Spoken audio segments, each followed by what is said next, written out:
be founded on service, and honor shall be given to the deserving. A country of peace, where government shall rest on the wills of the people and the love for common good. Bless the effort of those who struggle to make this vision a living reality. Inspire and strengthen our people that they may give time, thought, and sacrifice to speed the day of the coming beauty of Ghana and Africa. Amen.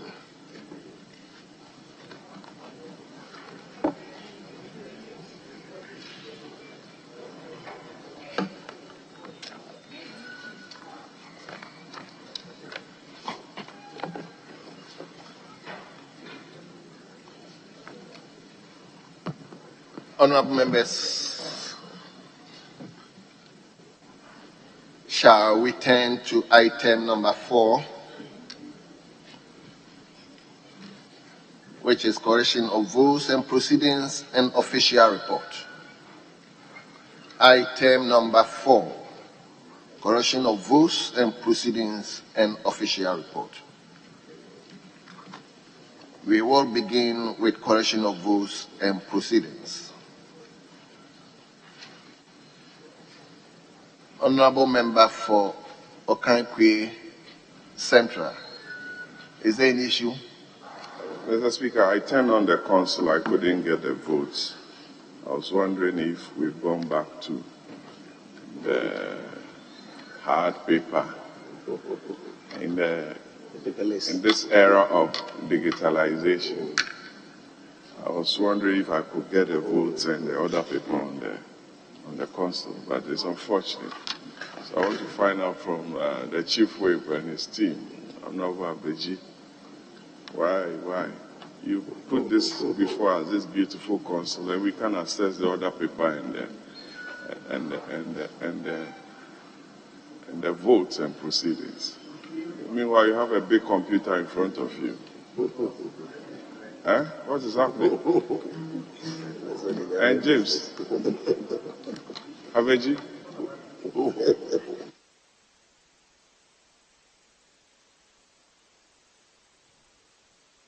Mr. Speaker, Yes, leader, let me hear you. the Honourable Member Patrick Guama is accusing me as if I'm the IT director in charge of the consoles and asking that why can't we access the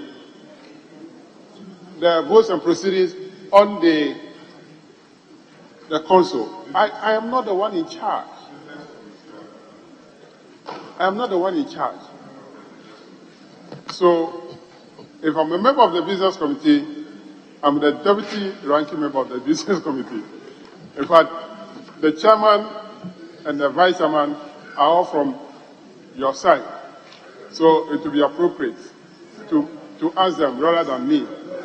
So, Mr. Speaker, I just want to put on record that I'm not the one in charge of it.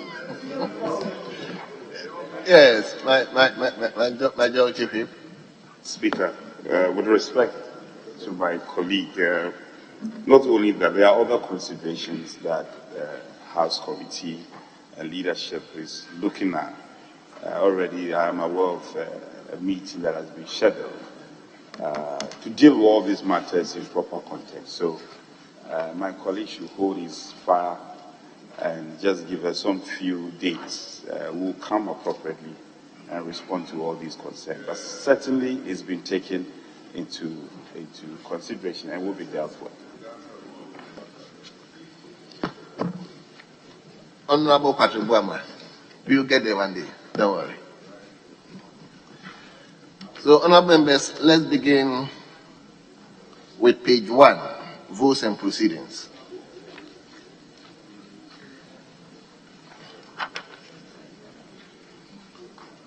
Page number 2.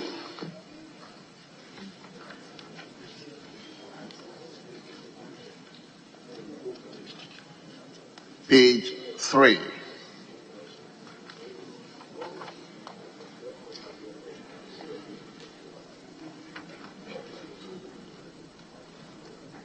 Page 4.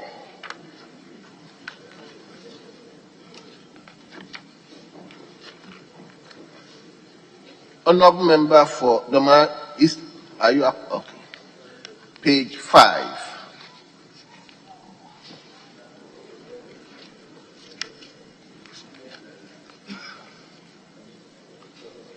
Page number 6.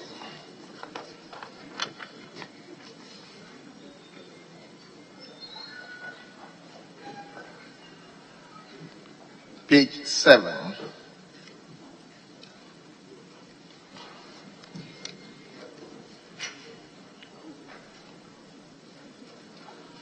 Page 8.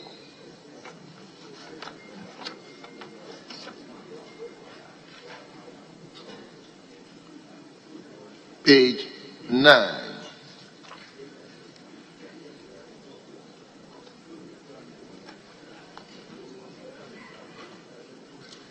Page 10.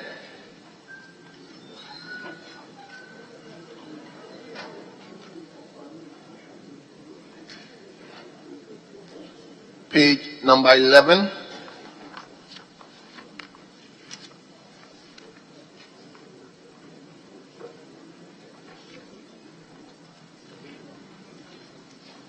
Page 12.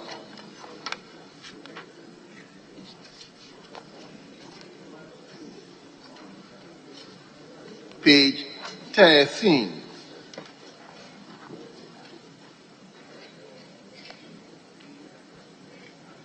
Page 14.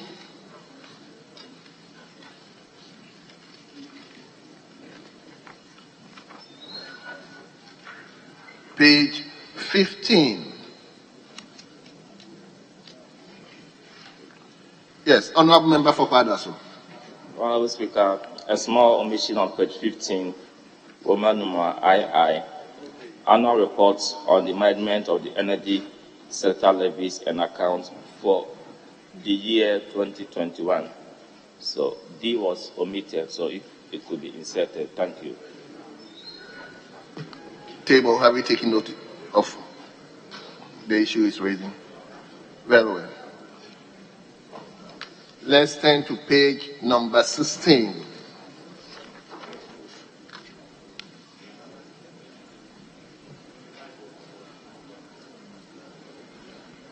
Page 17.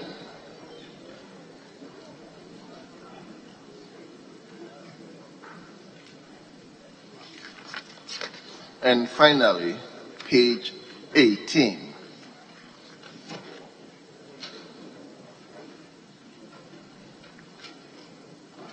Honourable members, in the absence of any further corrections, the votes and proceedings of the 8th sitting held yesterday, Tuesday, 7 June 2022, are adopted as the true records of proceedings.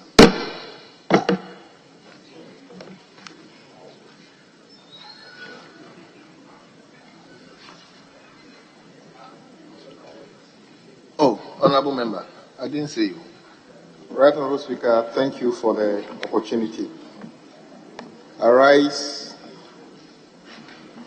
under Order 48 of our standing orders and Article 102 of the Constitution.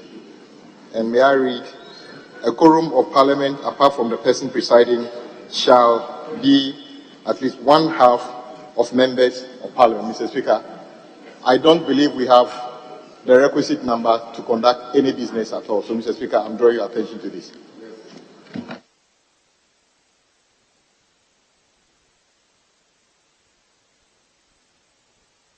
Yes, Leader. Thank you, Honorable Speaker, for the opportunity. Honorable Speaker, I know as a Deputy Whip, I sense the collective wisdom of this House. Yesterday, a similar motion was moved, calling for quorum, matters of quorum to be raised. Mr. Speaker, I've been in this House for a number of years now, and I believe we are now at the point of even doing private business. I may, as a Deputy Whip, juxtapose what is being done today with what was done yesterday. Yesterday, when the quorum was raised, we prevailed on the honorable member to stop it. And we were able to call members to come inside for business to proceed. But Mr. Speaker, this House must be taken very serious. We are 137. We are 275. And if the House is finding challenges, we must ask ourselves why. Mr. Speaker, we are a creature of the Constitution. And the Constitution has given responsibility to every duty bearer to perform. But we've come to a stage where the House is being so disrespected by the Minister for Finance. And we come here and we do public business. He doesn't even come. And we know the payment he's making there. Article 252, Mr. Speaker, is clear, and it's a constitutional imperative that we must work together as an arm of governance, support the executive, support the judiciary, to make sure that the citizens who brought us here, their interest is much catered for. Mr. Speaker, all that we do, we use 1 or 2 days to pass all the legislations to enable the Minister for Finance to perform his duty. Release health insurance fund, let it go. Release common fund, let it go. Release get fund, let it go. 2 days ago, Mr. Speaker, I was on telly. Children are learning in Greater Accra and at risk. When it rains, they run away to their houses. The DCE is forced to report on that school. What has been given to the DCE? The District Assembly Common Fund, which should be supposed to be given to the DCE to perform, it's not given. The Health Insurance Fund, which is supposed to be released, it's not given. And we come here as members of Parliament, Mr. Speaker, we are not going to go to court. We must use the powers which are given to us under the Constitution to compel the Minister for Finance to sit up. Mr. Speaker, and he must do the needful. Mr. Speaker, we passed the District Assembly Common Fund last meeting. Honorable, from hold on a bit. Hold Mr. on. Speaker, I sense the wisdom of this Tame House, the fire a bit. and I'm not just talking. Tame the fire. Let me hear. Speaker, my colleague, I can sense his emotions and clearly how passionate he is. However, Speaker, our colleague must do what he's doing properly within the confines of our rules. He cannot just get up and speak. What is he speaking to? What order is he coming on? It should be done properly. And then it's a house of records. Then he will be captured properly. So currently he's out of order, and Speaker, I implore you to rule him out of order. Well. Honorable Deputy Whip, you are out of order. So you hold on. I'll give you the opportunity. I'll give you the opportunity. Hold on. My brother just raised the issue of quorum. We are ringing the bell, and you address that issue. But meanwhile, we have 3 official reports, and I will entreat members to go through the official reports. We have 25th May 2022, 26th May 2022, as well as 27th May 2022 official reports. So I don't know whether members have their copies. Yes, Honorable Chief Whip. Mr. Speaker, you may have 3, but I think we have just 2. We have 27th May, and then we have 26th May. We do not have the 3rd one that you're talking about.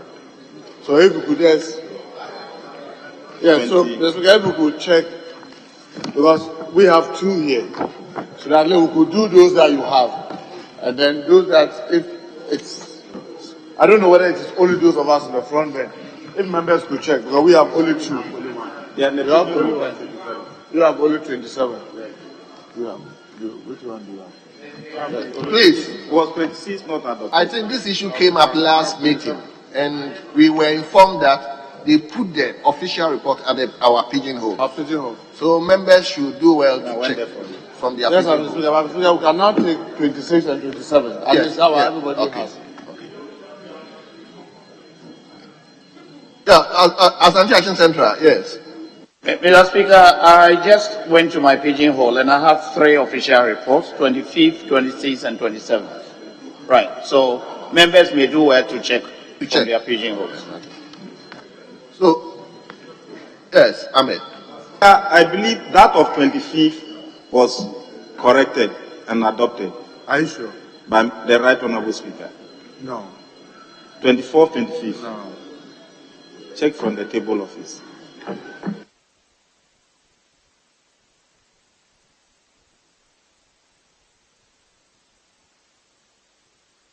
Okay, meanwhile, while they are checking, we can start with the 26th.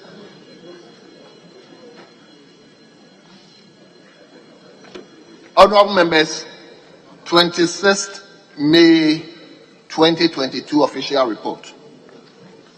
If there is any issue a member has observed that the House attention must be drawn to.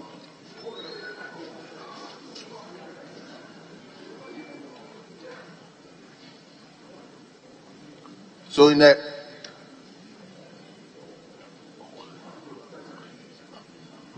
Thank you, Mr. Speaker. I'm even worried, Mr. Speaker, that there's a jump. Because the last time we had up to, I think, 23rd March. And Mr. Speaker, between 23rd March and the May, I don't know, maybe the clerk at the table can give you some explanation. That we have to jump to come to May when we have not done, we've not completed March, we've not completed April. What reason are they giving for the jump? Because it's raising a lot of eyebrows.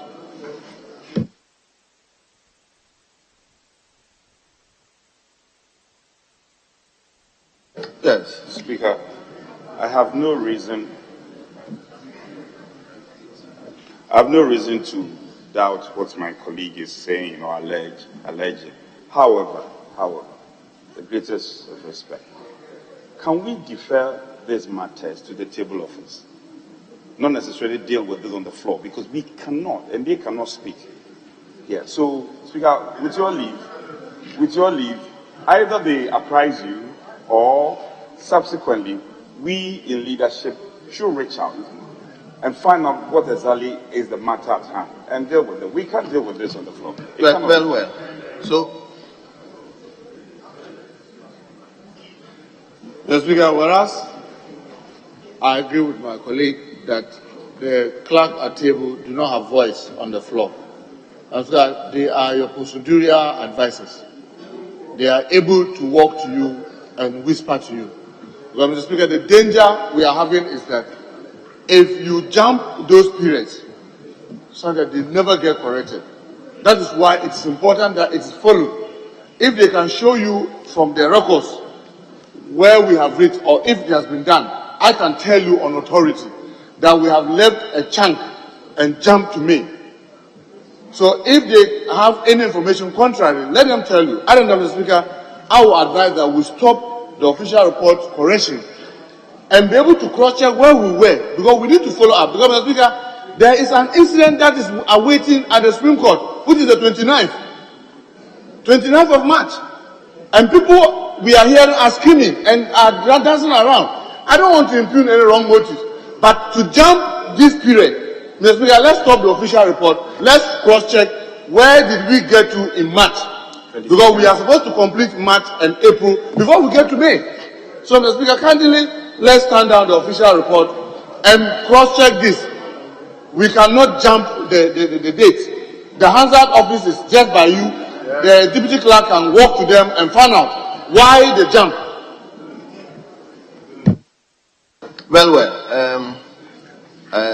honorable members, I think it's a genuine issue is raising.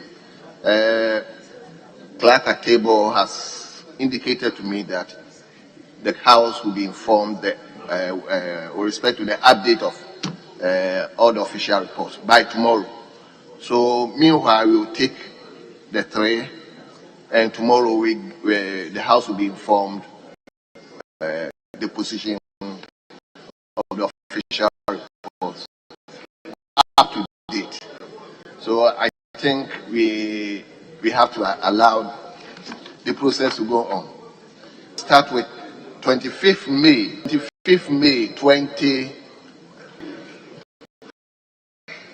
So if there's any issue, 25th May to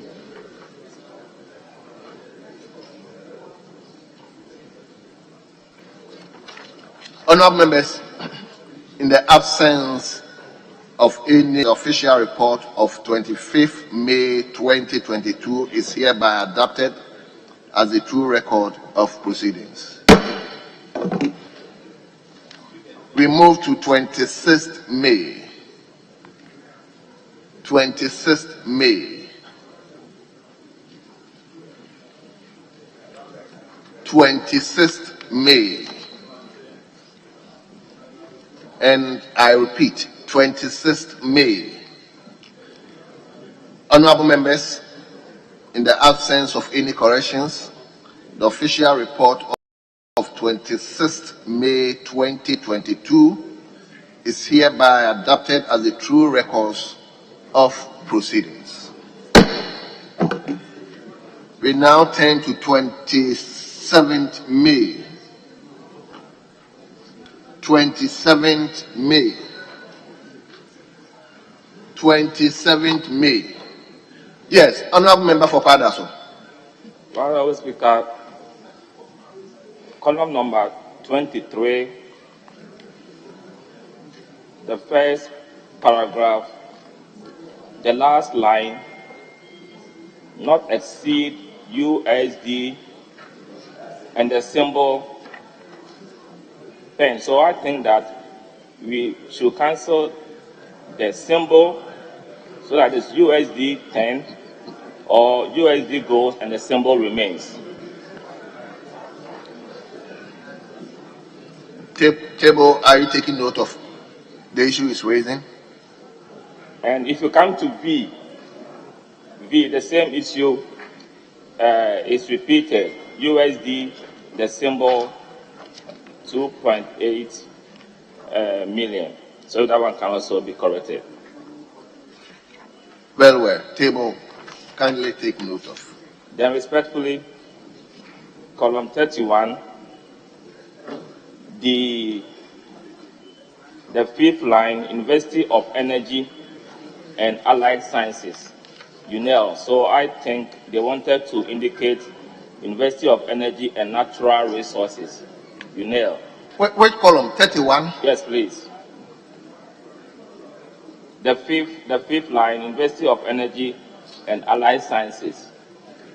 I think it should be University of Energy and Natural Resources. That is UNEL. Well. Very clear? Okay.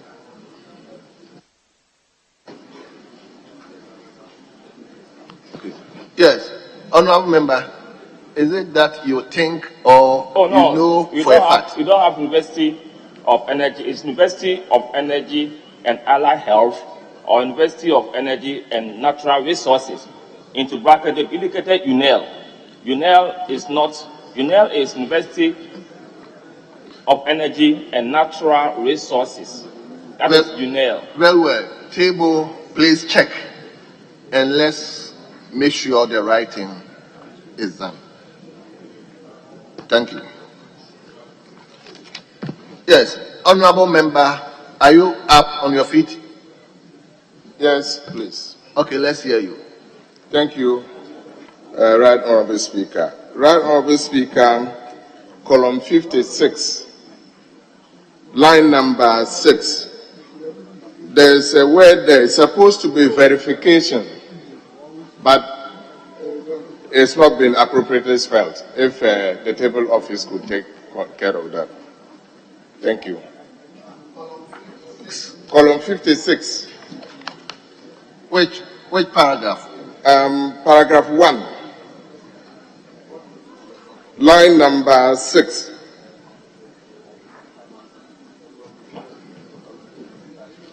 Verification. Very well. So, Thank table. Table, can they take note of that? Thank you very much.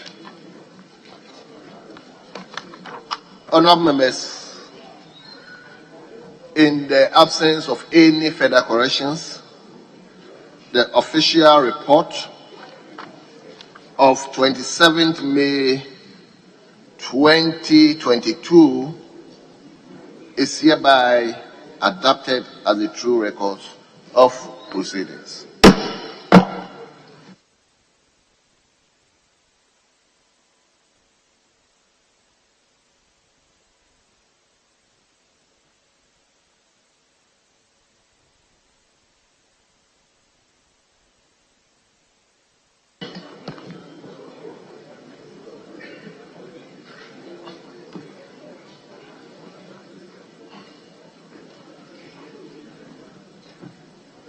Speaker, I'll seek your kind leave for the Honourable Chair for Constitutional Legal Committee to speak to a matter of public. It's coming under Order 72, and he will speak to a matter of public interest and importance. He's whispered to me, and I will seek your kind leave for him to speak to that.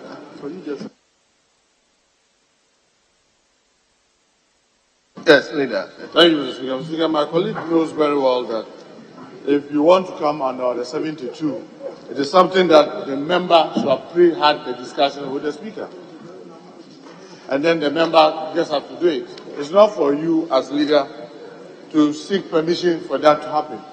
So if the member has not had the discussion with the Speaker, because that's what the rule says, I don't know under what circumstances are you, leader, seeking permission from the Speaker to do that, because he's supposed to do that himself if he has done that. So the Speaker, if he has done that, Honourable leader, I've been informed that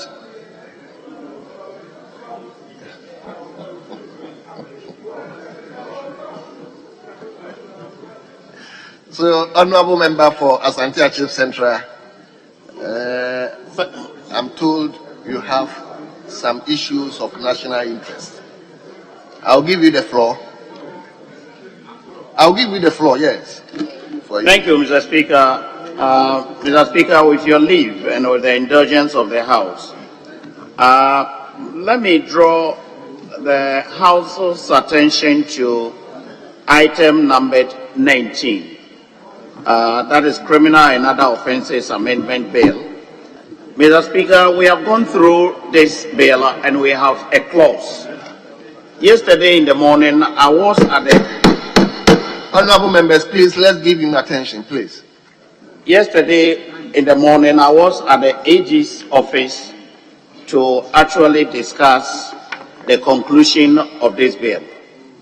And when I came in, my attention was drawn to the fact that Honourable Bejira raised an issue that a bill that is before the Committee on Constitutional Legal is being delayed. Under normal circumstances, Mr. Speaker, I wouldn't have been bothered. But this is going on in the airwaves. And I heard the Deputy Minority Chief Whip add his voice as if he was doing the chairman some good, said that the chairman is a fine gentleman and he takes his work serious. But on the bill that had been referred to the committee, the bill is being delayed. Mr. Speaker, I would want to draw the House's attention that there are several bills before the committee. And I would also want to reiterate the fact that when the referral was made to us, after the first reading, we haven't even come to the second reading. We'll come to the second reading, we will discuss the principles. After the principles, you will have the opportunity for the consideration stage to debate the bill clause by clause before a third reading is made. When the referral was made to the committee, we, in accordance with the practice of this House, we advertised to the public. We received about 187 memoranda on this bill, and we grouped them and had held public hearings at the last meeting. Mr. Speaker, the timetable of the committee is that after the public hearing, we will do private hearing, that is in-camera hearing. So the committee retired, and the committee had started the in-camera hearing. Just last week, we had a meeting, one meeting, in-camera meeting. And at all times material, Mr. Speaker, we have invited the sponsors of this bill. Honorable Bejra, who raised the issue in the House last week, was at our meeting and sat through the meeting. So it is surprising that the same person who was aware of what the committee is doing will come to the floor of the House and say that the committee is doing nothing about the bill. I want to set the record straight, that the Committee on Constitutional, Legal and Parliamentary Affairs Committee is on course so far as bills are concerned. Mr. Speaker, most of the time they would want to find out when we are going to complete the discussion and submit a report to the House. And it's something that I cannot be specific. I can't tell. As we all know in this House, I would pray that nobody in this House, nobody should actually be ceding to the pressures that are coming from outside. Indeed, when this bill was laid, most members of the public thought that within 3 days, this bill would be passed. Nobody knew the number of memoranda that had come to the House and the processes that we had gone through.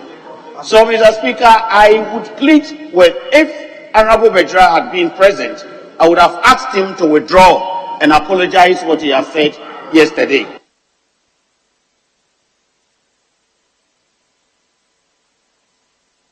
But unfortunately, I am informed that he has another meeting to attend. I had already explained to Mr. Speaker and to the House that I referred to clause 19, maybe you were late, and I said that this is pending. So I needed to actually be at the Attorney General's office and find out how we could go on with item number 19. So the Committee on Constitutional, Legal and Parliamentary Affairs, we have never rested. We are, and especially when they refer to the chairman of the committee as delaying the bill, Mr. Speaker, I would want the House to know that I'm a senior member of this House and I'm competent enough. I'm a senior member at the bar, having passed out in 1995, Mr. Speaker, having practiced and having gone through the laws. This is a bill that we have to go through the processes and we have to take the time so that we will pass a law that will withstand the test of time. We just cannot rush through this. During the recess, Mr. Speaker, the committee planned to travel and have some experience, what we call best practice. I only saw the memo when we had resumed sitting. We never got the opportunity to go on with the timetable. So I would urge the House, if a question is raised and you are not a member of the committee, you may refer or defer to a member of the committee to actually give you an explanation so that we could go forward. The members of the public are very much interested in this bill, and we are leaving no stone unturned to make sure that we pass a law that will withstand the test of time. Thank you, Mr. Speaker. Yeah. Yes, leader. Thank you very much, Mr. Speaker. Mr. Speaker, unfortunately, Honorable Bezra is not here today. Mr. Speaker, the concern of members about the unnecessary delay.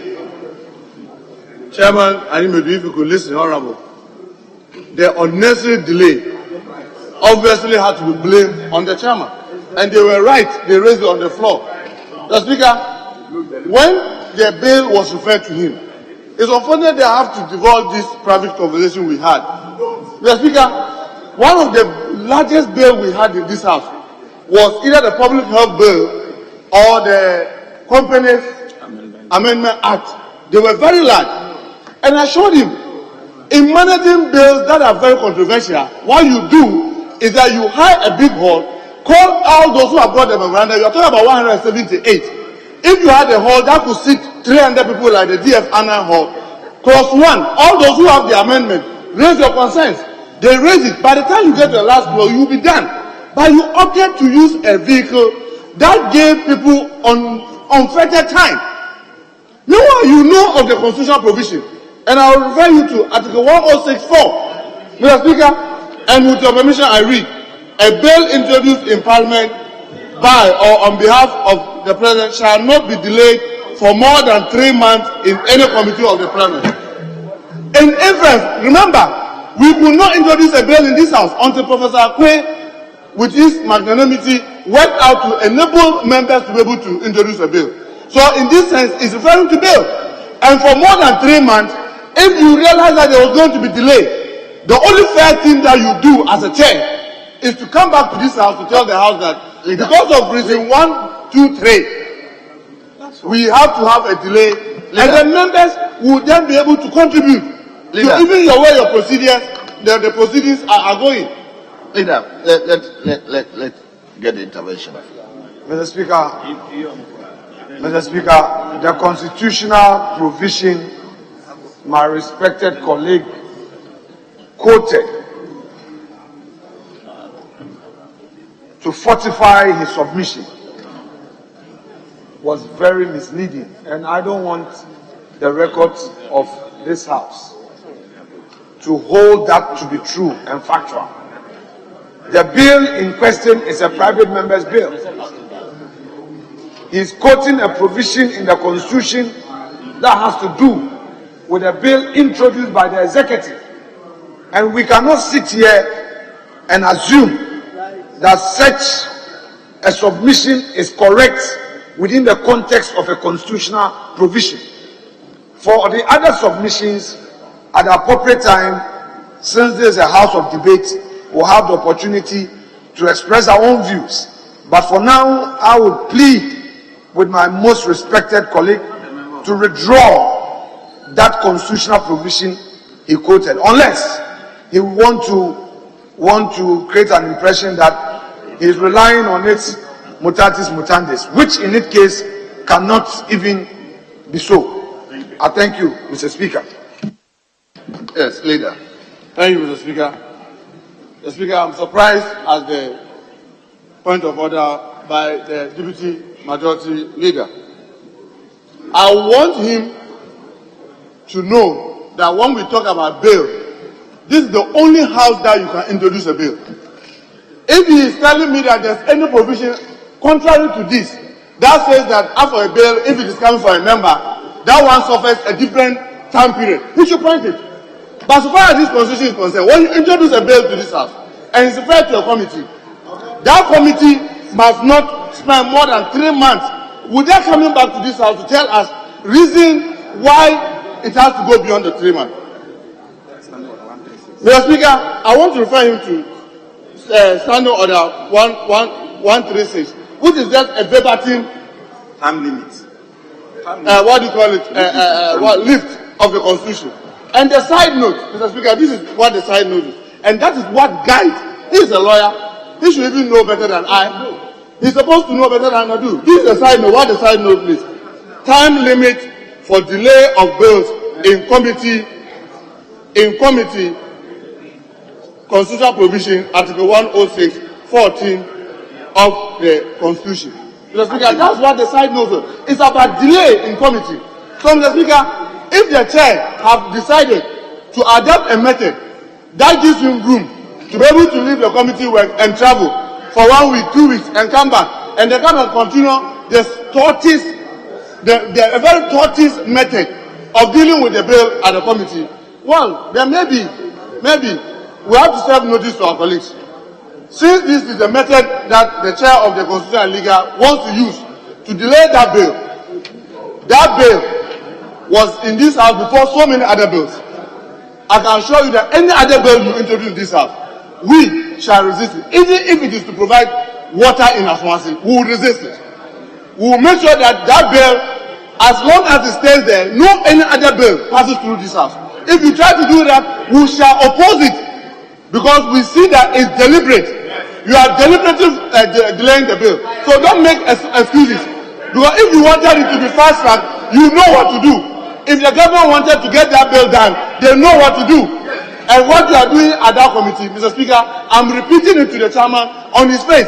You are deliberately wasting time on the bill. You don't want the bill to come to this house. If you say what I'm saying is a lie, work hard in a week, you'll be able to bring the report.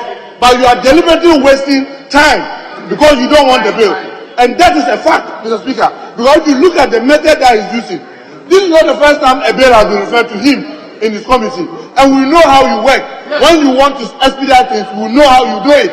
So this one, you are deliberately wasting the bill at your committee. And the truth was told you yesterday. And I'm repeating it to you, that you are deliberately wasting time at the committee with the bill. And I can assure you, and assure the front bench, with what he has done, and trying to justify it, no bill will pass through this house without our resistance, even if it is going to provide water in Aswansi. Thank you very much, Mr. Speaker. Yes, leader. Mr. Speaker, one day when I leave this house and I meet Honorable Muntaka, I'm sure we will miss each other. I've been wondering why chief whips are referred to as FOD. I've been wondering why, and I'm still wondering. Mr. Speaker, now let's get into the substance. They are the forces of darkness. Mr. Speaker, I will not want a constitutional provision to be misquoted and to be relied upon to mislead the public, including this house. Mr. Speaker, for the avoidance of doubt, and I place this submission in context, the Order 136, the minority chief whip relied on, is very specific and has to do with a bill introduced by the president. Let us get the context right. I'm not saying that you don't have any right to ask, please. I'm not saying that you have no right to make your submission. But I'm saying that don't misquote the Constitution and give effect to it in the standing orders to mislead anybody in this house. For that one, Mr. Speaker, it is wrong, and you will not be tolerated on that score. Now, Mr. Speaker, let's come to the substance of the matter. Mr. Speaker, why has the chairman of the committee been singled out for blame? Why has the chairman, why is it being personalized? We have leadership of a committee. Why has Honorable Muntaka Mubarak kept quiet on the ranking member on the committee on the side? There's a ranking member. We all know how committees work. Committees, the chair and the ranking must confer and agree. In this house, the jurisprudence of this house has never permitted chairman to single-handedly move a committee. Atu Forson is a ranking member of the finance committee. He knows that the chairman Kweku Kwate has no such powers to single-handedly take decisions. Therefore, Mr. Speaker, it is very rich. It is very rich to hear the minority chief whip going after a respected member of the bar, a respected senior competent member of this house whose record is not in doubt. Mr. Speaker, if this is not an agenda with the main aim of setting up a grand agenda, Mr. Speaker, then I'm sure that a new drama is about to unfold. Because, Mr. Speaker, when the chief whip from the minority starts speaking this way, then we know that the peace of this house is likely to be disturbed. Because, Mr. Speaker, he did not just make a submission, but he also, Mr. Speaker, interlaced it with threats. To interlace it with threats. And Mr. Speaker, I know when he normally keeps quiet, looks down and says his things, I know what he's about. Mr. Speaker, if it is about the committee not doing its work, if we want the committee to speed up on its work, leadership must engage the committee and know their problems. I repeat, if the leadership of this house so desire that the committee must move with the speed of light, we should engage the committee.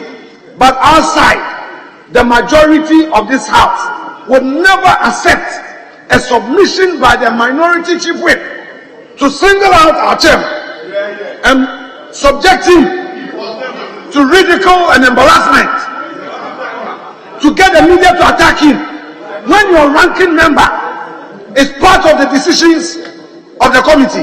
When your own members have been regular, your members are part of the committee. The NDC members, where are they? Do they absent themselves from the committee meeting? We will not allow. We will not allow you to single out the chairman of Honorable and get the media to go after him. The media should know that the agenda you are setting is full of mischief, it is partisan, it is political, and it sits on stilts, and it's obtuse, and we should not. Yes, the argument is obtuse. The argument against the chairman sits on stilts, and he knows that. When I say that argument sits on stilts, he knows that. Where is the ranking member? Yes, I am, he is too. You were quiet when he was making his submission. Where is the ranking member of your committee? Where is your ranking member? We are looking for him. Where is the ranking member? Honorable leader. Honorable leader, it's okay. Where is the ranking member of your committee? Honorable leader. You are not Democrats. You are not Democrats. You are not Democrats. Honorable leader. Mr. Speaker, they are not Democrats. Mr. Speaker, they are not Democrats. Mr. Speaker, they are not tolerant. Mr. Speaker, they are not tolerant. Mr. Speaker, they are not tolerant. Honorable leader. Honorable. Mr. Speaker, I need to finish my submission.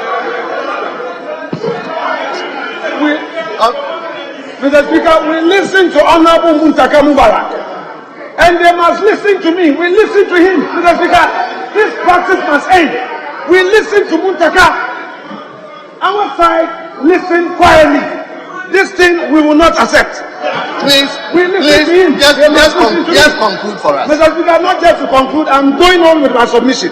Mr. Speaker, all I am saying, Mr. Speaker, all I am saying, leader, we have a lot to do today. Mr. Speaker, so just conclude for us. Mr. Speaker, with a greater deference to you, all I want to say in conclusion,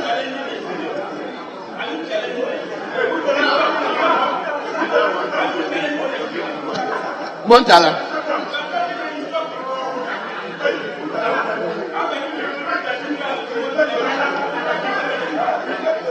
Leader, may you conclude for me, please?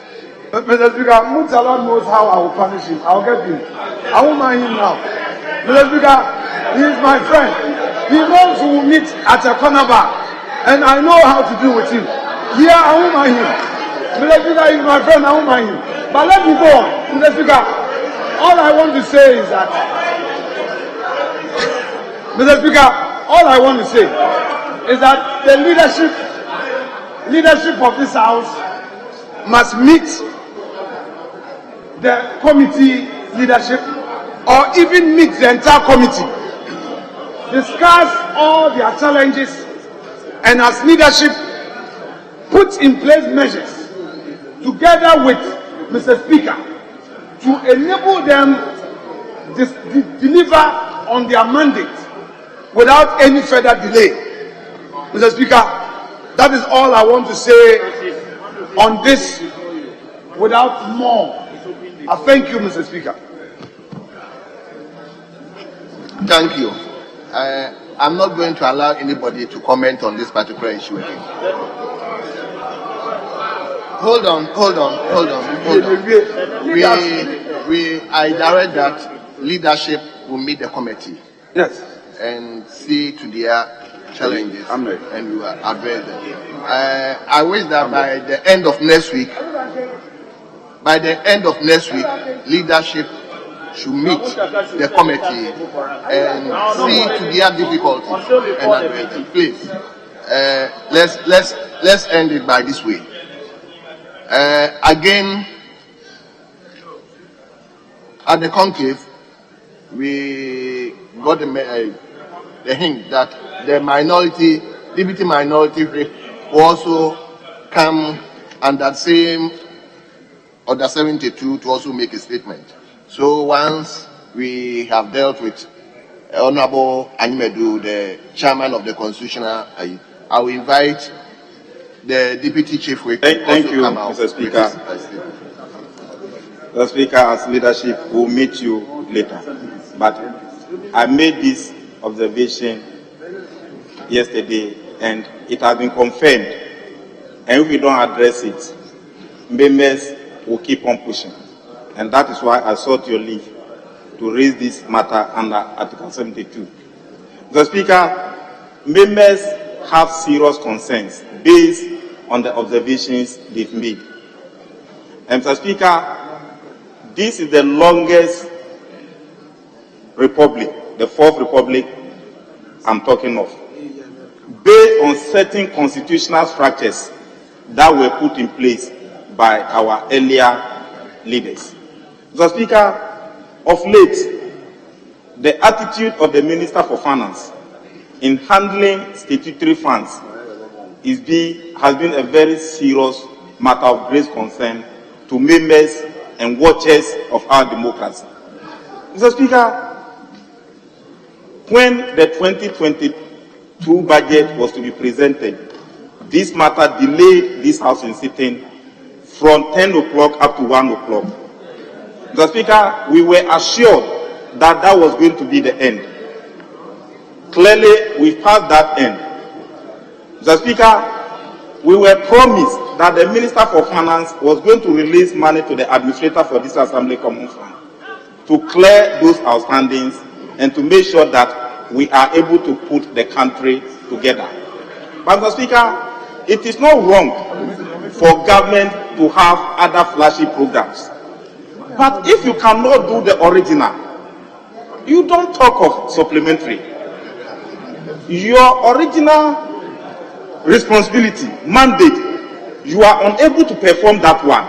But your priority is on flashy programs and not the constitutional foundation, based upon which we all try. The fourth quarter District Assembly Common Fund, Mr. Speaker, is in arrest. First quarter is in arrest. We are in second quarter. Next month we are moving to third quarter. Mr. Speaker, when you go to the 261 district assemblies, Mr. Speaker, DFOs are dodging. Coordinating directors are hiding. District chief executives are suffocating. Those district chief executives who, the 134 district chief executives who are no longer at post, cannot even come out. Mr. Speaker, before they became DCEs, their public credibility, they were trustworthy. But now, after leaving office, so much has happened, and we cannot sit down as duty bearers to sit on concern. I'm raising this. It has happened before. And that time I was here. What we did was that we called the Minister for Finance and we gave him moratorium that do your original mandate before you come to other complementary ones. We cannot say because he's the Minister for Finance, what happens to the 261 districts is of no concern to us. And that is why, Mr. Speaker, if you watch carefully, yesterday a matter of quorum was raised because the Deputy Minister for Finance was coming to present the fees and charges bill. Mr. Speaker, not only that, there are other financial motions he was coming to present. And what we are saying in this house is that if this is how the earlier administrations were, I wouldn't have been standing here today. The survival of our parliamentary democracy depends on how we handle our decentralized structures. And I'm saying, Mr. Speaker, if the Minister for Finance, who owns the administrator for this Assembly Common Fund, about 2 billion Ghana cedis, promised to release 300, ended up releasing only 100 million. Mr. Speaker, which to me is not fine. You owe me 2 billion and you are releasing only 100 million. Mr. Speaker, what happens to the 1.9 billion?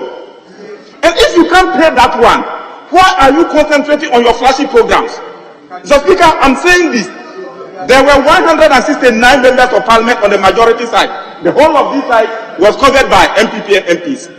Non-release of this Assembly Common Fund for them to perform in their constituencies. Near their normal reduced from 169 to 137. We talk of attrition of MPs. As a deputy whip, if an MP is not giving his common fund, his DCE is not giving his common fund to perform. When a school project is not good, the DCE is not performing, the MP will be blamed. Very soon they are going for their primaries. Not all of them are ministers. The non-ministers, what are they going to do? You've been voted for 2 years. Borehole you've not been able to drill. Then you are coming for re-election. What will be your message? Mr. Speaker, as a deputy whip, I must help, Mr. Speaker, to protect the attrition rate in this house. And Mr. Speaker, we should not sit down for lecturers to come from Lagos. No, Mr. Speaker, I'm serious about this.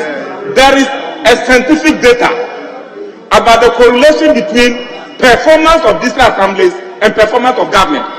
If a government performs well at the district assemblies, MPs are retained. If you are not able to perform, you are those who are going to lead the war front. Your face will be shown. You'll be blamed. Then we keep on talking attrition. We will not sit here, Mr. Speaker, we will not sit here to endorse that gross disrespect to the Constitution. And if the finance minister does not release the statutory funds before he goes to his flashy programs, we will not be approving anything concerning finance for him. Mr. Speaker, a word to the wise is enough. Yeah.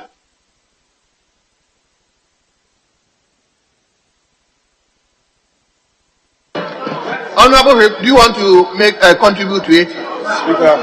But I'll come to you. Let me give one. You want to? Yes. I'll give. No. Speaker. Come again. No. Speaker.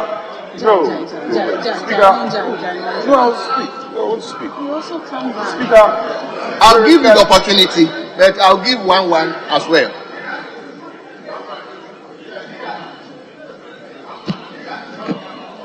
Leader. No, we respect. My colleague will confirm that at conclave, Speaker, we have some discussion at the leadership level. And with the greatest respect, Speaker, you know always we defer to you on these matters.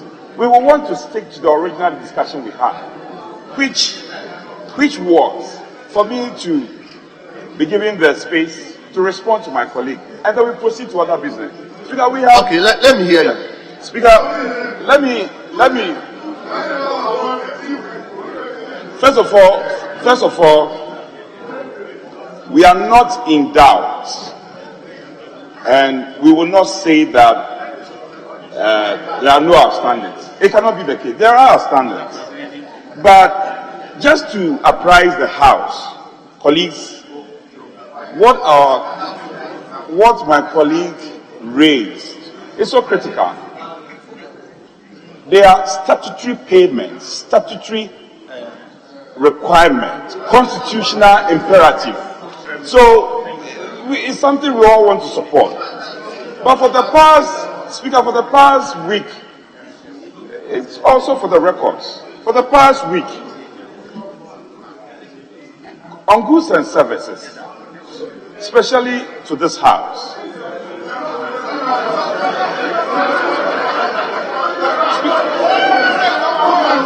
Speaker,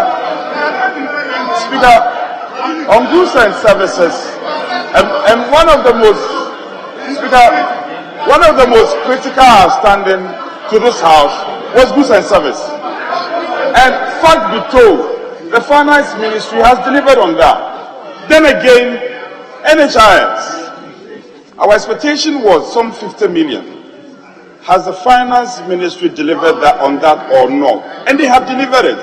I'm totally in agreement when my colleague speaks to the DACF outstanding, which he rightly pointed out the figure. Again, that some release has been made. I checked before we walked into this chamber. I am told, I'm reliably informed, some 300 million has been released. But it's still not enough. It's still not enough. So, Speaker, I'm speaking in support of my colleague. Already we have programmed the Finance Minister to appear before the House on Tuesday. On Tuesday. And I had very good communication. Leader, hold on. Yes, Leader, let's hear you. Yeah, Mr. Speaker, I beg to differ what the Chief Whip of the majority said. Mr. Speaker, the common fund being owed by the government is over 2 billion Ghana cedis. Over 2 billion. And so far, last week, Chief Whip, last week it was only 100 million which was released to the common fund administrator. So it's not 300 million. You are owing 2 billion. You release only 100 million. So it's not 300 million. I want to correct you. It's not 300 million. You have requested for 300 million. Only 100 million was released. So, Speaker, that is a point. So you should rather talk to the finance minister to raise more money to the common fund. Don't defend the finance minister. Don't defend him. Don't defend him. Speaker, I spoke to my colleagues this morning. I'm telling him on authority. I'm telling you on authority, you should take this in good stride. 300 million has been released. But I'm saying it's not enough in the face of the outstanding. So, Speaker, we are going to continue to appeal and speak to the Finance Minister that the releases due, especially the quasi and the statutory ones, are released on time. I can assure you, as always done, we gave you assurance that the 25 million goods and services was going to be released. It was released. We assured you that the 50 million NHIS will be released. It was released. I am assuring the House, on our side, we will do everything to ensure that all the outstandings, including the DACF, all the outstandings, inclusive of the DACF, is released. Rest assured, you have no problem. Just hold us in confidence that we are going to deliver the deliverables. This week, I'm telling you, something is going to happen. Yes, Leader, let me hear you. Thank you, Mr. Speaker. Mr. Speaker, when the Chief Whip, who is supposed to be championing the welfare and holding the Finance Minister to task to ensure compliance, when he turns himself as the chief defender, you could see the way he was struggling. Because he was struggling to defend the indefensible. I have told you, give him a permanent seat here. That's what I did when I was the majority whip. And Honorable Ambrose will attest to the fact. The Finance Minister had a permanent seat here. And I'll tell Setekwe, if you don't come to run your business will suffer on the floor. So when the person comes and he's hearing the heat, when you talk to him, he listens. But when you turn somebody into a king god, that for him, this house, he can only send people to come and do his business. When you talk to him, he won't listen. Because Speaker, ask him to find out what are the requirements of the law. If he cares to know, when it comes to the House Insurance Authority, the fund, the law says that 1 month after collection, after they collect the money, 1 month, it should land into the fund. I'm telling you on authority, money that they've collected even in 2021 are still not landed into the fund. And you are here trying to defend that they've released something. You are entitled for a whole cow. They give you the tail. You say, oh, they've given me something. You are entitled to a whole cow. They give you a tail and say, oh, they're giving me something. Let them even give you half of the cow. Then you know that, oh, you are holding some substantial part.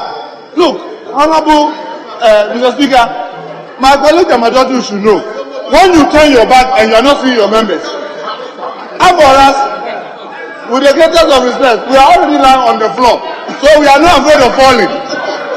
Your members, the reason why when you turn and you call them, they are not here, is because of these things.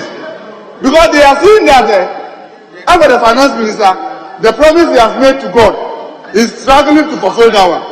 But the promise he has made to his own fellow human beings, that one there, he's not willing to fulfill it.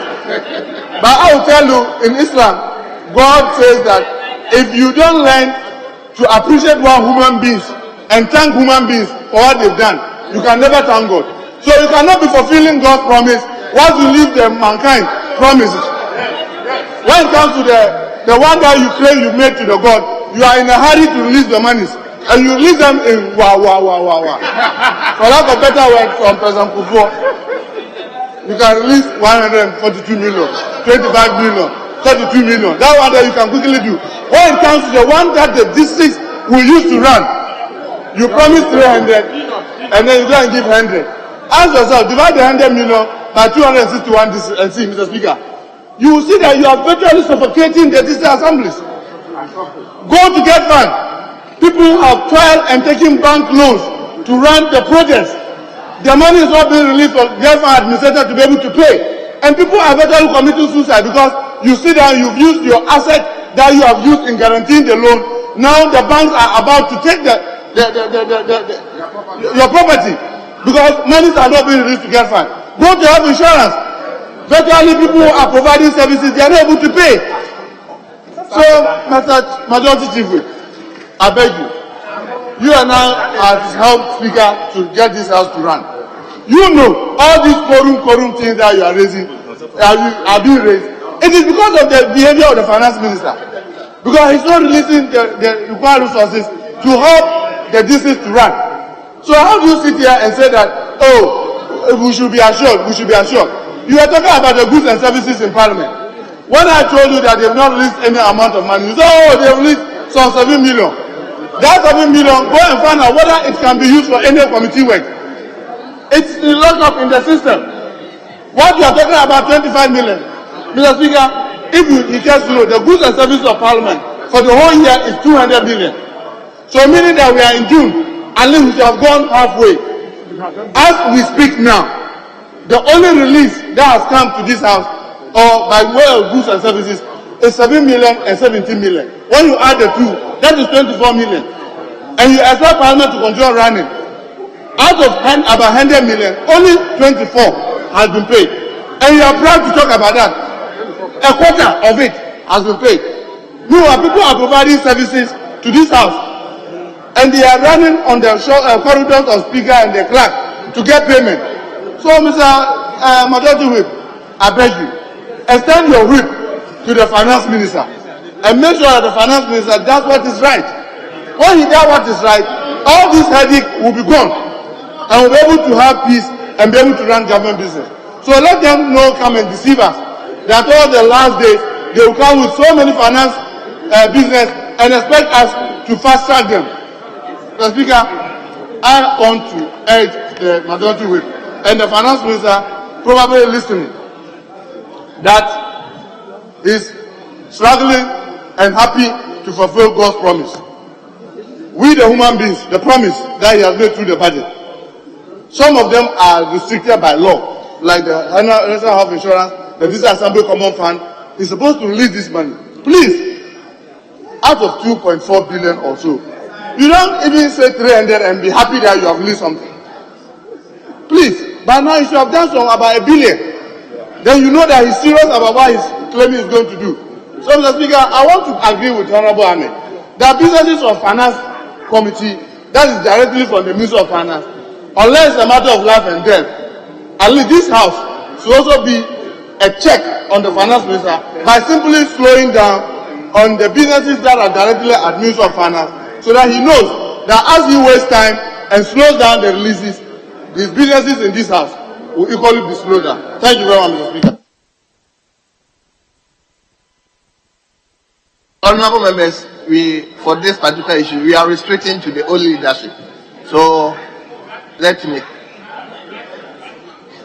Mr. Speaker, I think the issues raised are welfare matters, and we must all work together in ensuring that these matters are resolved. The welfare of the Ghanaian people. Honorable Leader, you said, is it a welfare matter? Mr. Speaker, you see, Mr. Speaker. Honorable members, please let's listen to him. There is a problem. There's a problem that I don't want to speak about. But Honorable Leader, myself, I don't understand what you say welfare matters. They must let me finish my submission. I'm saying that the issues being raised are welfare matters that are embedded in the Constitution. Yes, because, Mr. Speaker, can they listen? You wait and sit.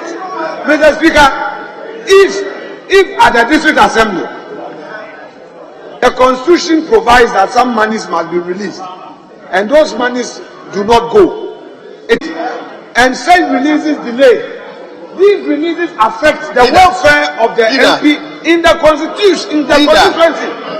It is a matter of fact. Leader, hold on. Honorable Kujoto, We should just make releases. I'm very grateful, Mr. Speaker. Mr. Speaker, I rise to respectfully draw attention to Article 252 of the 1992 Constitution. 2521 provides that there shall be a fund to be known as the District Assembly's Common Fund. Subclause 2 says, subject to the provision of this Constitution, Parliament shall annually make provision for the allocation of not less than 5% of the total revenues of Ghana to the District Assemblies for development, and the amount shall be paid into the District Assembly Common Fund in quarterly installments. yes. So, Mr. Speaker, this is a constitutional matter we are discussing. Very important. It's not our welfare matter. It's not a welfare issue at all. So, please, the respected leader should come back on the path of righteousness. You know that what your finance minister is doing is not right. He finds over 200 million cedis for National Cathedral without parliamentary approval. No, okay, He keeps encouraging the finance minister. It's wrong. Honorable Okujeto. No, they are pampering this. I mean, the angle you are going is completely out of order. Mr. Speaker, let me register this point one more time. Honorable Chairman Sabonsu had an occasion to complain that when the leadership of the minority gets the opportunity to make submission, our side listen to them in silence. Mr. Speaker, it is becoming one too many. That when it is our time to make our submission, the whole posture is to disrupt. I believe that it doesn't help. Such a practice must stop, and I'm appealing to the leadership of the minority. Ahmed spoke lengthily. Muntaka spoke lengthily. Our gentlemen and women were quiet. I held on. It's my time to make my point. And I'm saying that the issues that have been raised are constitutional imperatives that have to do with the welfare of the people of Ghana. including us as MPs.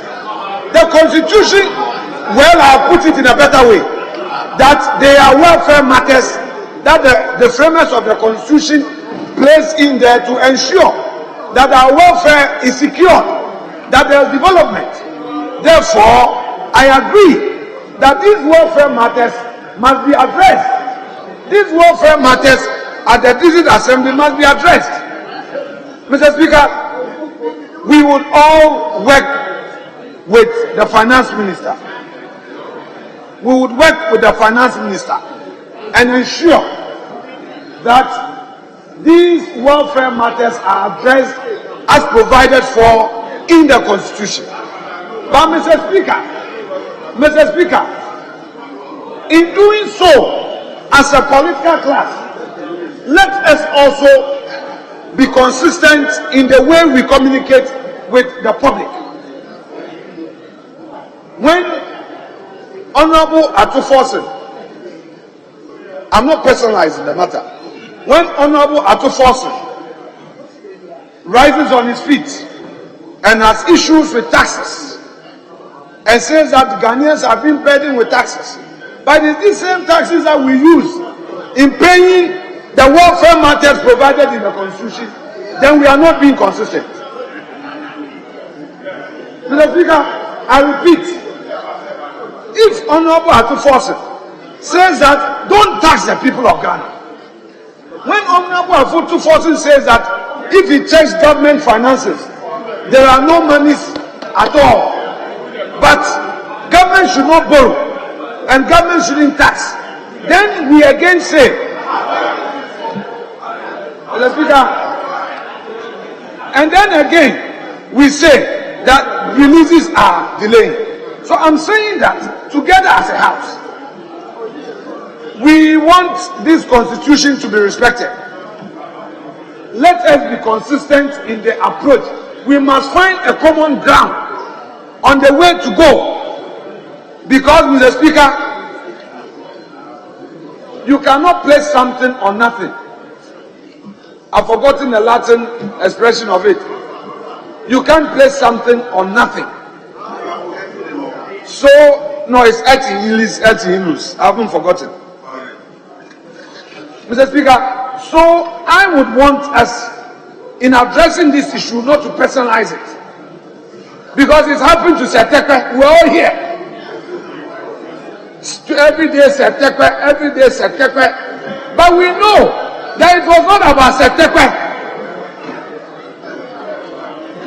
But Mr. Speaker, we understand the import of the communication. And it has been regularly understood.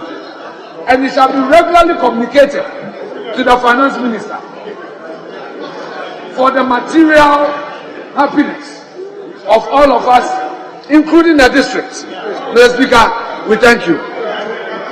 Thank you very much. Honorable members, we will move on with today's business. So it is now the turn of item number 5, which is question time. And we'll begin with urgent questions.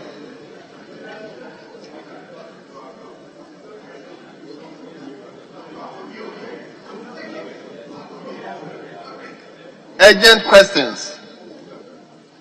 Yes. Speaker, we've had some engagements, leadership, and instead of taking questions, with your leave, we will want to vary order of business and take statements, commemorative statement by the Minister for Lands, and because of the national event coming up on Friday, that we'll take a statement from the Minister, after which we'll revert back to questions. With your leave. Amen.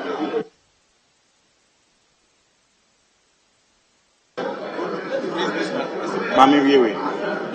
Mr. Let me finish. Mr. Speaker, as was discussed at conclave, I strongly believe that a word has been given to you by the Right Honorable Speaker that we must take these statements and the work that is going to be done on Friday very seriously. Mr. Speaker, that being the case, and based on the agreement that we had this morning, it would be wrong for me to come to the plenary and differ from what has been agreed upon. But it's unfortunate we spent the time, we agreed that we're going to take the statement during the prime time. It's almost 12 o'clock. So if the variation is coming for us to take the statement, Mr. Speaker, I think it's in order. So based on that, we agree. Very well. Honorable members, yesterday, the Honorable Minister for Lands and Natural Resources, he was here and gave us a wonderful speech. Today, he's here again to talk on the 2022 edition of Green Ghana. He is the Minister for Lands and Natural Resources and Member of Parliament for Damango. Yesterday, he responded to Rosewood Member of Parliament. So, Honorable Minister, the floor is yours.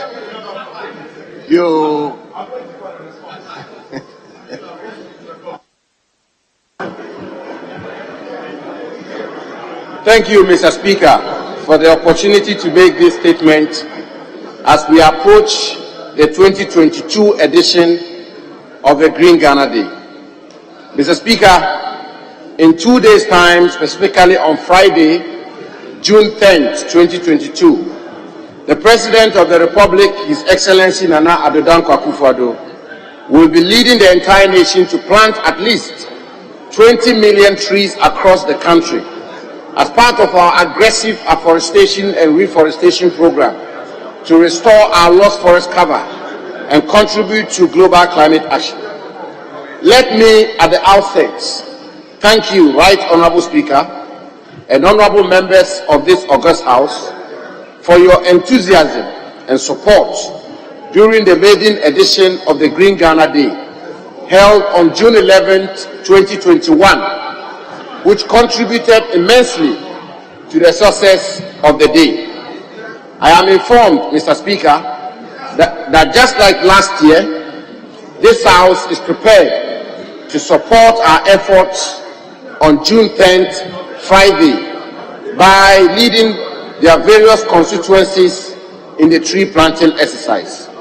Mr. Speaker, let me also thank this august House for its continuous support to my modest self and the Ministry of Lands and Natural Resources in our quest to ensure the efficient and responsible management and exploitation of our lands and natural resources. Undoubtedly, Mr. Speaker, the fiduciary duty of managing the lands and natural resources of our country is an onerous one, but this House has continued to lend us its support in the discharge of this arduous duty. I am extremely grateful for this kind consideration. Mr. Speaker, climate crisis is reaching a tipping point. According to the experts, greenhouse gas emissions are at their highest levels in 2 million years, and they continue to rise. The Earth is now 1.1 degrees Celsius warmer than it was in the late 1800s, with the last decade being the warmest period. Ice in the Antarctic and glaciers are melting. Rain patterns are changing. Rivers and streams are drying up, and temperatures are rising. Mr. Speaker, here in our own country, the Ghana Meteorological Agency reports that Ghana has experienced more than 1 degree Celsius increase in temperature in the last 3 decades. The effect of this on our daily lives are obvious. Tidal waves sweeping over coastal communities, frequent droughts, perennial floods, temperature rise, erratic rainfall patterns, food insecurity, poverty, among others.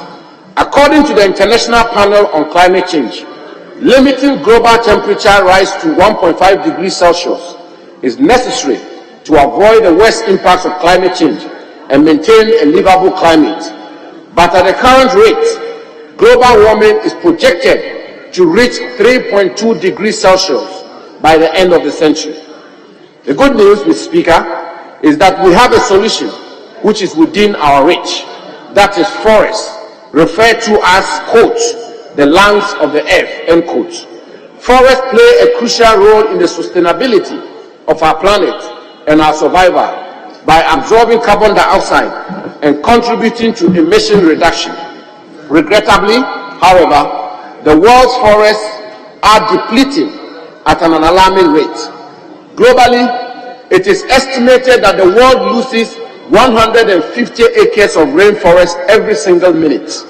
That translates to over 200,000 acres a day and almost 79 million acres a year. The Amazon is said to be vanishing at a rate of 20,000 square miles a year and could be lost in the next 50 years if nothing is done. Here in our country, we have lost over 8 million hectares of our forest cover since 1900. It is to reverse this disturbing trend that in 2021, the President of the Republic launched the Green Ghana project as part of an aggressive afforestation and reforestation program. The key objectives of the project are to create enhanced national awareness of the necessity for collective action towards restoration of degraded landscapes in the country, inculcate values of planting and nurturing of trees in the youth, mitigate climate change, and beautify our communities and environment. Mr. Speaker, on the maiden edition of the Green Ghana Day last year, with the support of honorable members of this august House and all Ghanaians, as well as residents in Ghana, we planted over 7 million trees, exceeding our target of 5 million trees. Reports from the Forestry Commission indicate that 80% of these trees have survived and are doing very well. This year, Mr. Speaker, our commitment is to plant at least 20 million trees across the country on June 10, 2022, the Green Ghana Day. Based on lessons from the maiden edition, we have adopted a two-pronged strategy to achieve this target. The first is to plant 10 million seedlings in degraded forest reserves in compartments. We encourage corporate Ghana and other organizations to adopt forest compartments for planting, and we will brand them. These compartments in the names of these organizations, and same can be reported either as part of their corporate social responsibility or as offset for their carbon footprints. The remaining 10 million seedlings will be planted outside forest reserves, particularly around farms, degraded watershed areas, boundaries, office compounds, and sites within communities, including parks, roadsides, homes, churches, mosques, and schools. We have allocated to each of the 16 regions planting targets, and seedlings can be found at the offices of the Forestry Commission, Metropolitan and District Assemblies, as well as other public places.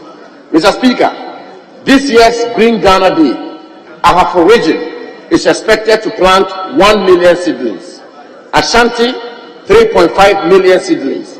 Bono, 1 million seedlings. Bono East, 1.2 million seedlings. Central region, 1.5 million seedlings. Eastern region, 2 million seedlings. Greater Accra, 2.5 million seedlings. Northeast, 500,000 seedlings. Northern region, 1 million seedlings. Oti, 600,000 seedlings. Savannah, 1 million seedlings. Upper East, 600,000 seedlings. Upper West, 600,000 seedlings. Volta region, 500,000 seedlings. Western, 1 million seedlings. Western North, 1.5 million seedlings. Mr. Speaker, on that day, the President of the Republic, His Excellency Nana Addo Dankwa Akufo-Addo, will kickstart the nationwide exercise by planting at the Ifua Sutherland Park here in Accra. The Vice President will plant in Tamale. Mr. Speaker, your distinguished self, as Second Deputy Speaker, will, on behalf of Right Honourable Speaker, plant within the presence of Parliament, and my Lord the Chief Justice will plant within the presence of the Supreme Court. Mr. Speaker, other eminent Ghanaians will be planting across the country, including former President John Agyekum Kufuor, who will be planting in Gumua in Suam, and former President John Dramani Mahama, who will be planting in Accra. His Majesty the Asantehene will plant in Kumasi, and His Majesty the Yana will plant in Yendi. His Eminence the National Chief Imam and other eminent clergy will also be planting across the country. Mr. Speaker, I will witness Mr. President planting at the Fua Sutherland Park and later join the British High Commissioner, Her Excellency Harriet Thompson, and other British citizens to plant in the Achimota Forest in commemoration of the Platinum Jubilee of the Ascension of Her Majesty, Queen Elizabeth II.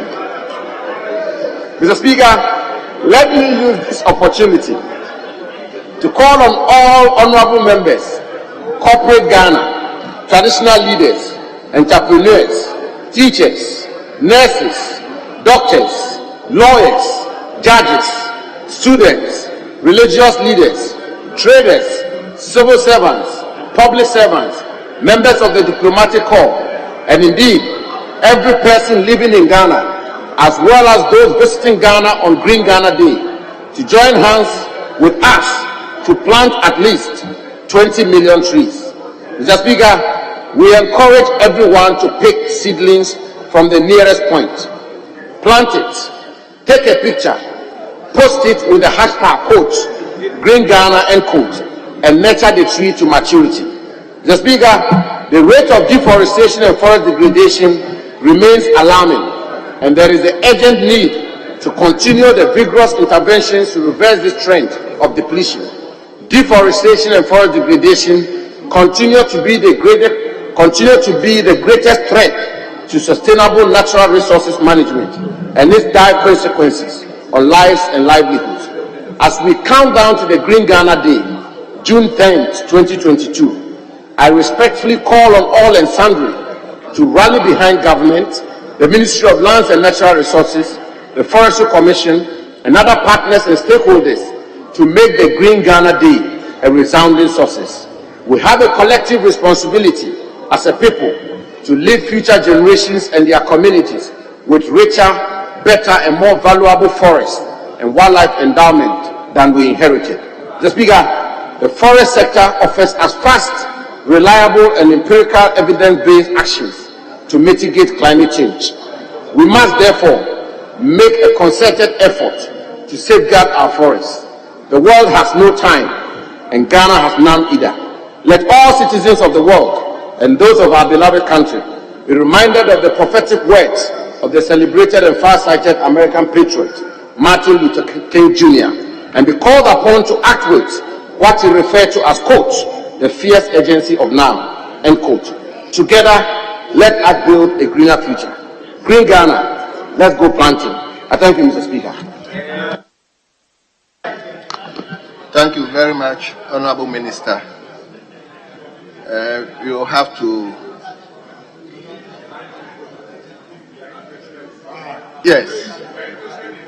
Ranking would like to start the contribution. What about the chairman of the committee? Very well. So let me start with the ranking of the... Thank you, Mr. Speaker, for the opportunity to contribute. Ranking. Thank you, Mr. Speaker, for the opportunity to contribute to this statement about Green Ghana, which comes off June 10, 2022, this year. Mr. Speaker, I'm happy the Minister has come here, as he did last year, to ask for the support of the Ghanaian public and to give us a procedural approach in which the Green Ghana Day is going to be performed. Mr. Speaker, I just hope and pray that the Minister has enough information to give us about what happened last year.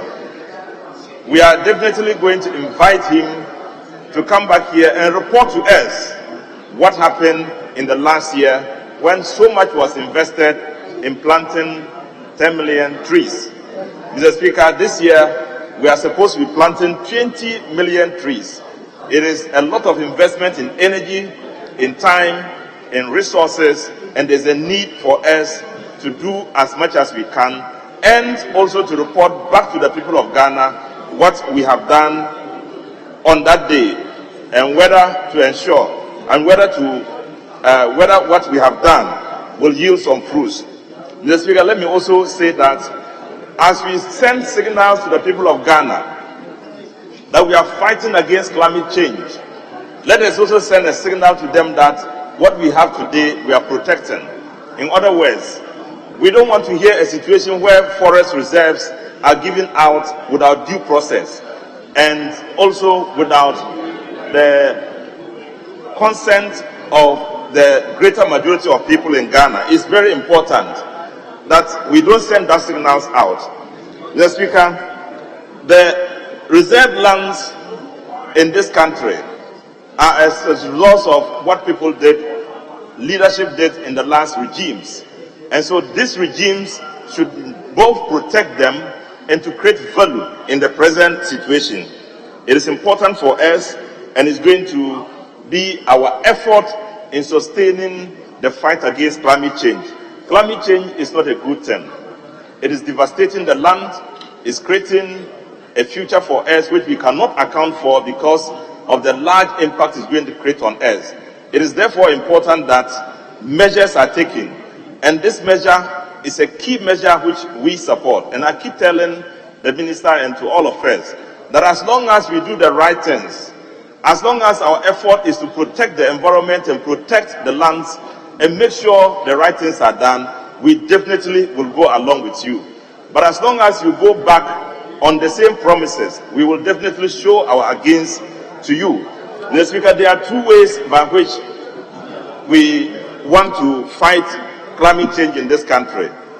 One is about the fact that we want to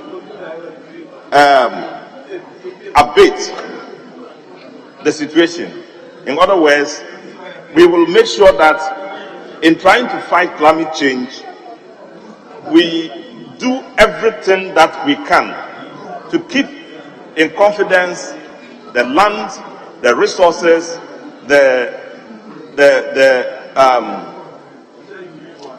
everything that will make sure that we maintain a certain level of vegetation in the land, we maintain a certain conduct that will not destroy the vegetation so that we can move along in that direction. The second one is to make sure that we adapt to the inevitable that is coming. Climate change is because we are unable to protect the use of certain resources which we are using now. We run factories, we run vehicles, we do all the kinds of things that go to destroy the environment. So we need to adapt to them. Those circumstances are also very necessary. So these two are key. And in the first one, we are doing well, and that is that we are planting trees. In the second one, we are yet to make sure we fight against the Honorable members, you have 3 minutes. Yeah, we fight against emission of gases. So, Mr. Speaker, we will thank the minister for this. We will assure him of our support. We will assure him that we will go and plant the trees. But we are asking him to make sure that in doing all these things, he doesn't send wrong signals to the public that we don't care about the reserves. Thank you, Mr. Speaker. Thank you very much. Yes. Asoko, I'll come to you. Let me give first to the chairman of the Constitution, honorable member for Santiago Central. Thank you very much, Mr. Speaker. Chairman, it's 3 minutes, please. Yeah, I mean, it's 3 minutes. Okay. Thank you very much, Mr. Speaker. Let me commend the Honorable Minister for the good work that he is doing. This is a very good government policy, and the Minister gives statistics about the report that he is giving. I picked something. He said that there's a decrease of 1% in temperature in Ghana, which is scary. And he goes on to give us an estimation of the temperature loss that we'll be receiving at the end of the century. Mr. Speaker, he emphasizes that the only solution, or one of the good solutions that we have to put in place, is this Green Ghana that the government had actually introduced, and urges members of the House. He cites that very important people and tells us where they will be doing the planting. Save that, Mr. Speaker, he failed to tell us where you would be planting your tree. I would have wanted to join you there. And I saw the Minister of Interior, the Minister of Defense, Honorable Muntaka, etc. I wanted to know where they have been assigned to, but I would entreat you to actually assign yourselves. Mr. Speaker, on 10th of June, I do not know if it's a Republic holiday. We would have to plan something very concrete. I personally, Mr. Speaker, the Cocoa Board, for instance, has supplied seedlings, and I have collected about 8,000 seedlings that I will be planting myself this year. Apart from that, they provide economic trees, and I've collected 100 to also plant. It is surprising, Mr. Speaker, and very interesting that a community from my area, Konongo Zongo, the youth in the Zongo, based on what had happened last year, had actually contacted me, and I led them to the Forestry Commission that they would want the Zongo to be green. And on this Friday, they have collected about 500 trees, some mangoes, some oil palm, coconut trees, and others to plant within Konongo Zongo. Besides that, there's a river in my constituency which is called River Oweri. Through the intervention of this policy, the Forestry Commission, Ajaso, had given us about 7,000 cassia trees and 1,500 bamboo trees to plant at the river banks of the river in order to protect our environment. Mr. Speaker, I urge upon the House that we can actually help. And I actually commend the Minister. He's called on all especially the former presidents of this nation, which means that this is bipartisan approach and we must embrace it. Mr. Speaker, for some time now, around the forest belt, we are not sure of the rainfall pattern because of the decrease in temperature that the Minister mentions. So these are problems that we are confronted with. Now, on the 10th of June, the trees are available. So if we plant them and we do not get any person to supervise them and water them, and we depend on the natural climate, we may not be very successful. So I'll urge the ministry to actually follow up on what they have proposed, that we actually find other means of supporting the tree planting exercise by watering and doing other things, making sure that we get some moisture for these trees that we plant. Again, Mr. Speaker, in concluding, I'll commend the Minister and thank him and urge him to continue with the good work that he is doing. Thank you, Mr. Speaker.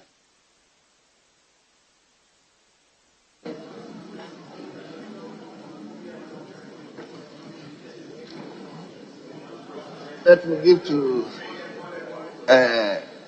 Samdai. Mr. Speaker, thank you for the opportunity to add my voice to the short statement made by the Minister in charge of lands and natural resources, encouraging us to join him on Friday to participate in the Green Ghana project. Mr. Speaker, I recall that in an answer to a question sometime in March, the minister came to brief the House on the status of the 3 seedlings that were planted last year and what efforts were being made to protect them so that they can grow into producing the forest cover that we intend them to do. But Mr. Speaker, let me say this, that given the position of the minister in respect of the Achimota forest matters, I see a clear policy contradiction. How does a minister give away, dismember a whole forest like Achimota, and then come to Parliament and ask us to help us and to help him to plant more? I hope that you want to reconcile these two very contradictory positions. But Mr. Speaker, there's something I want to bring to the attention of the Honorable Minister, and that is that he's aware that our coastal areas are being denuded, as a result of which we are having tidal waves pounding a lot of our communities. The man said it's sand wind. You said sand wind, but it is not. So that process of denudation is often natural. And so I want to suggest that in addition to planting tree crops, we should also consider planting coconut seedlings to protect the shoreline. And also, I know that there are some studies. My leader is, Mr. Speaker, can you protect me from my leader? He's hunting me. He wants you to, Leader, he has not invited you. He has not invited you, leader. he wants you to will Winneba forever. Encouraging him to add that the minister should take steps to also discourage sand winning. Whilst we are planting the coconut, the sand winning must also stop, because that is exposing our people and making them more vulnerable. That's the point I wanted him to add. Well Since he didn't add, I have added it for him. Well noted. Winneba forever. So, Mr. Speaker, yes, I'm adding 1 minute to your time. Thank you very much. Mr. Speaker, I'm also aware that there are some environmental studies on the water basin that suggest that there's some degradation ongoing by way of depletion of our vegetative cover. And therefore, some time may come, it may affect the water levels in the dam. And so as part of the Green Ghana project, I'm also, because I come from the water basin, I suggest that as part of the Green Ghana, you also focus on encouraging VRA or partnering with VRA so that they can also focus on planting a lot of trees in the water basin to cover, to protect the vegetative cover of the area. Mr. Speaker, the other thing I want to touch on is the fact that when we plant the trees, there must be a deliberate policy to protect them, because until about 4, 5, 6 years, they are still at a stage where even if we experience about 6 months of drought and there is bushfire, they can get destroyed. And given the way, the background he gave, given the fact that there are climatic changes and issues, next year we may experience some drought. And if we do so, there should be a way of protecting the seedlings that we are seeking to plant today, so that they are not consumed in the wild bushfire that may come. Mr. Speaker, with these few words, I want to encourage everybody, and that they should make some available for Sabdai, so that on Friday we can plant. I thank you for the opportunity. Thank you very much. Let me come to Asopa. Honorable Pat. Thank you, Mr. Speaker, for this opportunity to contribute to this Day Green Ghana program as delivered by our Honorable Minister for Lands and Forestry. Mr. Speaker, first I would like to commend the Minister for being consistent in his promise to ensure that we improve on the forest cover of our nation. And my appreciation also goes to the President for ensuring that this program is sustainable. It is worth noting that we have the minister consistently allocated a number of seedlings for each of the regions. And I would commend him because he has done what people could not imagine would happen. Because if we want to ensure that we have actually spread out this initiative over the country, it is one way of ensuring that. But my biggest concern is with the kind of species that is being rolled out there. It is very important, especially in addressing our carbon sink and addressing climate change issues. It is very important that we take note of the type or the species of trees that will be planted all over the country. And one of the things that I want to recommend, one of the plants that I want to recommend is my bamboo. Bamboo, the growth of bamboo to cover those swampy areas is something that can address our carbon sink issue. So let us also be mindful of adding bamboo as part of the species of trees that will be planted all over the country. And I'm also looking at the involvement of the eminent personalities in the country. It's highly commendable. And I appreciate that because it gives the feeling that we should all be concerned about our environment and how to ensure that we don't really deplete our forest cover. And I would like to recommend, in addition, that this program, even though we are involving the eminent personality, we are leaving the future for the children. So it is very important that if we cannot even involve each and everybody, all school children must be encouraged to plant just one tree.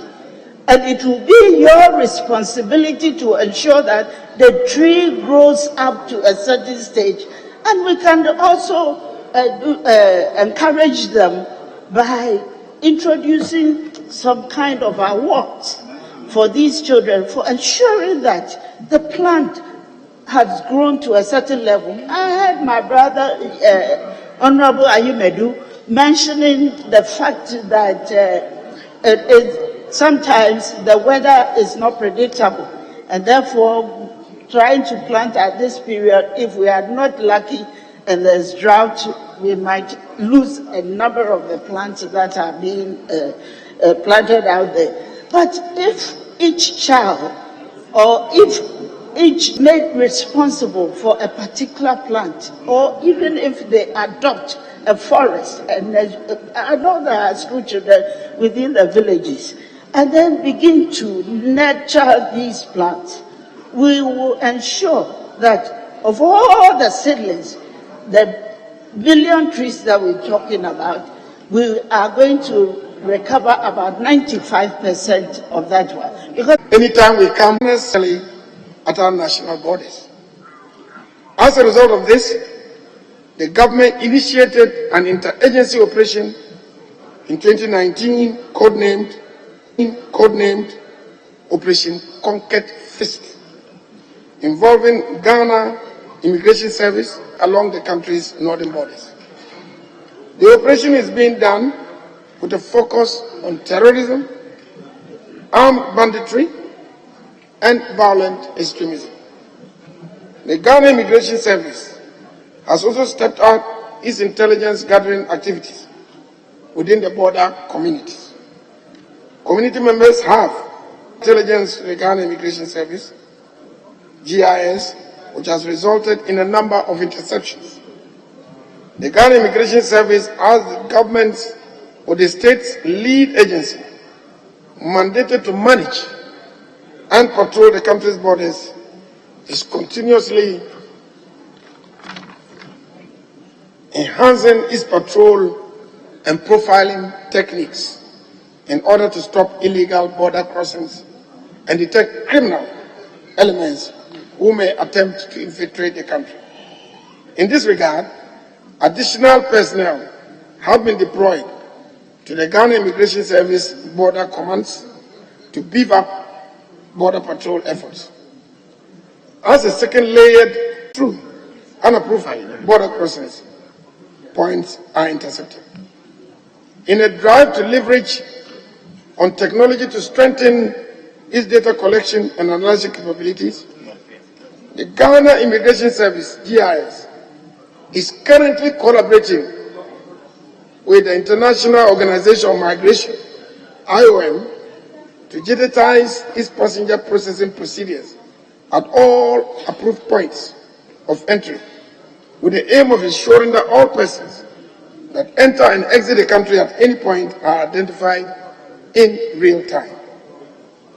As such, the Migration Information and Data Analysis System, MIDAS, has been installed at Hamili and Kulungungu border post, with an additional 3 border posts earmarked for installation by the close of 2022, namely Namo, Pulmakom, and Mognore in the Upper East region. The Ghana Immigration Service is actively engaging and sensitizing border communities of the potential threats of terrorism and their role